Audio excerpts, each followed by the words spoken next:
what the Green New Deal for public housing does is that it actually isn't just about centering the construction of new public housing, but I would argue that the bulk of the bill focuses on existing housing stock, on retrofitting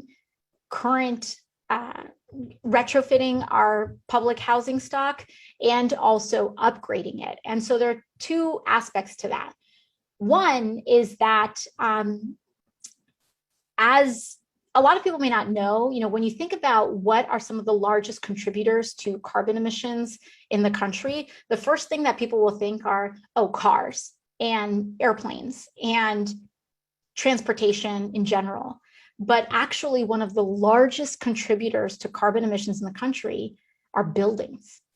And what we have right now, especially with our older buildings, is that they have a lot of inefficient systems, whether it's heating, whether it's the actual physical infrastructure of the building, the way that it was built, in being inefficient in allowing heat to come in when it's cold and for it to stay cool. There's actually construction techniques like passive house techniques to construct a building in a way that kind of maximizes temperature without needing to be overly reliant more than necessary on air conditioning or straining your heating units. And the Green New Deal for public housing accommodates that to invest in those retrofits of existing buildings in places like NYCHA.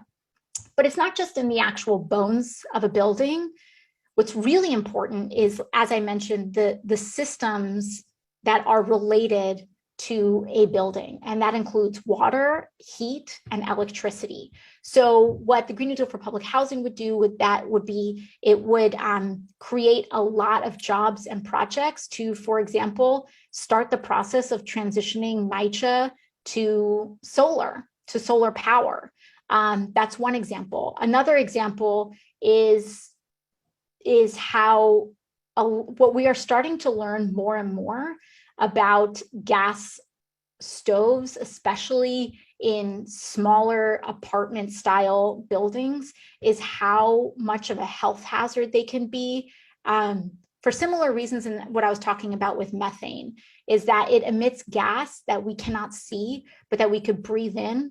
And what we're starting to learn is that these really high child asthma rates, especially in facilities like NYCHA, could potentially have a connection to the actual appliances of these buildings. And so the Green New Deal for public housing not only addresses the bones of the building, it addresses the heat, electricity, and other support systems in the building.